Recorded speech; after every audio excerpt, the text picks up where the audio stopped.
What is up, my viewers? Spang here, bringing you a World of Tanks gameplay commentary. This will be a viewer-submitted replay from Beast, a long-time submitter who we haven't seen much of him lately, but it is always good to have people resubmit after a long absence, and he is clearly driving his Obj.261, the Tier 10 Soviet artillery piece. Now, it's going to be a standard battle on Redshire, and it is on the way.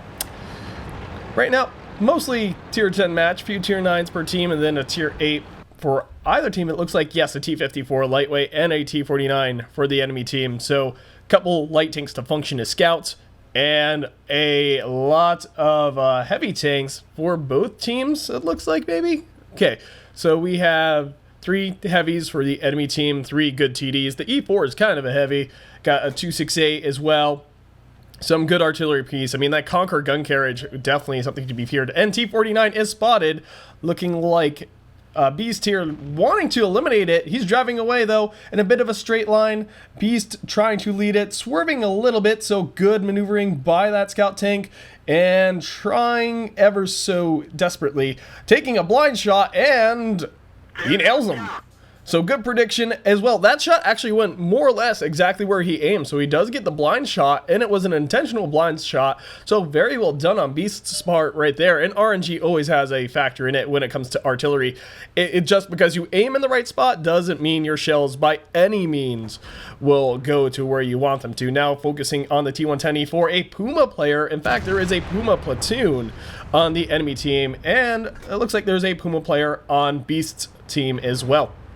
And I mean, as some of you who are longtime viewers on my channel may know, I'm not the fondest of the Puma clan, and it's nothing really specific. I don't know how to describe it. So my past experiences, and it's not like nothing against anyone in particular in Puma. If you're a Puma player, I'm sorry, but your clan has burned me too many times. You've been in a platoon on my team and left me to die and not come to my aid when you clearly could have, playing either too cautious or too reckless, one or the other. That inconsistency, and then the fact that I fought entire platoons. It looks like Beast is maybe got something against that Puma player as well. I don't know, maybe he just recognizes a platoon as a high priority target, but I've gone up against enemy platoons of Puma players single-handedly and come out on top. So in that regard, I kind of like you, in the fact that quite often I can take on a platoon of them and come out on top simply because I have been on teams with you guys and I know how you operate, and that's very, more often than not, very independently. Again, sorry if you're a Puma player, I'm not meaning to hate on you. I'm sure you're all incredibly wonderful people. It's just, I've had bad experiences, bad luck with you. So, sorry, I suppose. But Beast continuing to aim over in a good spot for artillery to really aim on this map, which is over on this heavy hill where a lot of large vehicles would go and be stationary. So that makes them prime targets for artillery. When they pull out to take the shot and you see that coming, that's when you take that, you know, you let the shells fly, and you're more often than not going to get a solid hit on a large heavy tank. Granted, Beast right now is firing high explosive, which not a lot of players, I mean, it kind of fluctuates, right? The 261 in artillery in general has been nerfed, and that shell was way off. But I was going to say, so artillery in general, ever since its nerf, and the 261 used to be really good, but not so much these days. Players used to always fire nothing but AP out of it, since you were guaranteed more often than not a hit. It's still pretty good from time to time, but you are certainly a lot more at the mercy of RNGs. So it's hit or miss, quite literally. Right there, that was not Beast's. Oh, but I failed to notice Beast is platooned up with Digger in his T-92, talking about scary artillery pieces. I was making note of the Conquer gun carriage on the enemy team, but looks like Beast has a friend in a T-92, another scary artillery piece, highly inaccurate. Many players prefer the M53-55, which is on the enemy team as well, platooned up with a T-62 Alpha and a T-110E5. Not a bad platoon at all. The Auxilla making a big mistake just being out in the open, but RNG not favoring Beast. I guess he used up his RNG quota for this match when he blind-shotted, well, kind of blind-shotted, but also intelligently led that target on the T-49. I said T-92 and it messed with my brain. What can you expect? I mean, I'm just such a professional commentator that even my mix-ups are... I'm kidding. I am joking, 100% people. That's the running joke on my channel. If you're new, if you ever hear me refer to myself as professional, it is jokingly, sarcastically. That's the running joke. Explained, finally. Anyway, back to the match. I have... professional. Looking like he had a spot, the replay glitching out a bit on the T62. Managing to get kill number 2 for himself. Between him and Digger, 3 kills at this point in time. I used to know a Digger, but I don't believe that's the same Digger. Anyway, T110, E5 out in the open, another Puma player, probably gonna die here if he doesn't die to friendly forces. That friendly E5 probably gonna get the kill, he does. So, looking like Beast really just there to support his E5 ally, because his E5 ally could have possibly died there, and he wanted to make sure that enemy E5 had no chance of survival.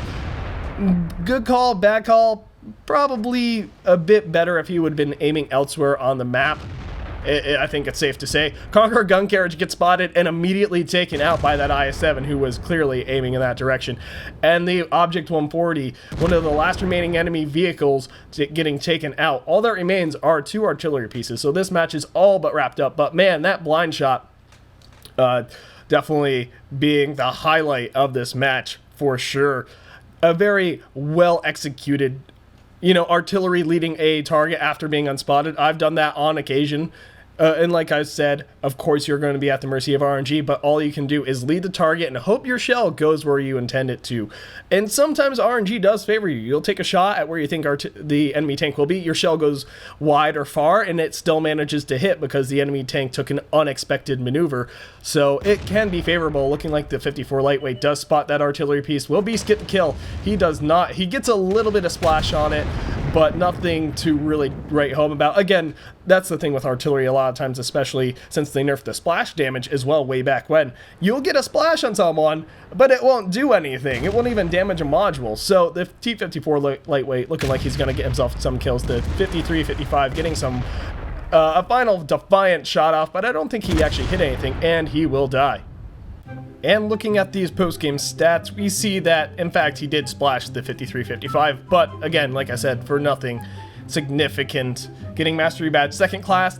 Mastery Badges are a bit tough to get in artillery, especially because of their inconsistency. And I know Wargaming's talk about adjusting the entire artillery system, but I don't know when that's coming out because they really haven't provided any information on that. However, he does get a few hits on the enemy vehicles and does manage to get a decent amount of, well, damage out there. Just under 3,000, I would say. You know, close enough to 3,000 to call it that. His allied 50B actually doing a pretty good job, and the E5 not doing too shabby either. The 57, of course, as well, doing pretty well for itself. Yuck. And so on and so forth. It looks like his T92 ally, Digger, not having such great luck there. How many shots did he fire? 5. Yeah, hence why players usually prefer the 53-55, which fired 7 and got 3, but still did just under 2,000 damage. So the enemy team having their artillery actually doing pretty well for itself. That rapid rate of fire, 10 shots fired, 4 of them hit. Really, he hit 4 shots and got that much damage in that Lorraine 155-51, model 51. Again, I'm assuming that means model. It's French, so possible. I'm making assumptions here, and it's just kind of assumptions I've gradually made over time through playing World of Tanks. If I'm wrong, definitely correct me. Players have always been quick to do that. Like with the previous Artie match, Bert, I did not realize that was a thing started by the Mighty Jingles, which is another World of Tanks gameplay commentator who is vastly well more known than I am, but he has his own style as well, a bit more calm than me, for sure. And he's got a nice English accent, and by that I mean like UK, Britain, whatever he actually hails from. I don't know his personal information all too familiar, but that T-49 unfortunately getting taken out really quick, and a whole lot of good damage spread for the enemy team, but it wasn't enough to really win them the match. I am kind of curious what the hit point difference was there at the end, but unfortunately without mods, we cannot know that for sure.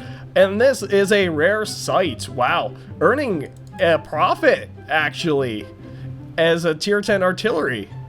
So he did fire 9 shots and got 4s. The T60, I mean the Obj.261 Certainly one of the more accurate tier 10 artillery pieces, but still subject to RNG, as we saw in this match. Got a total of 4 damaged, 2 destroyed, and again, I'm just kind of surprised to see a non-premium account making profit on a tier 10 arty. That's a rare occurrence for sure.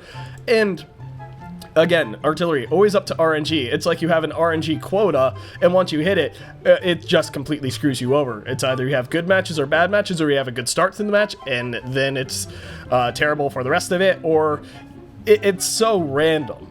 And that's one reason I don't really play artillery anymore. But rambling on more than enough about that, earning himself quite a good experience, and that will wrap it up for this video. So thank you ever so much for watching. I greatly appreciate it. If you enjoyed this video, please consider hitting that like button. If not, well, then you're free to hit the dislike as well if you feel so inclined. If you've got anything you want to share or suggest in relation to my videos or channel, comment section. If you want to see more, definitely subscribe. And if you've got a replay you think I should do a commentary on, well, description has instructions on how to submit. But until next time, this has been Spang, and clearly I am just oh so professional. MLG.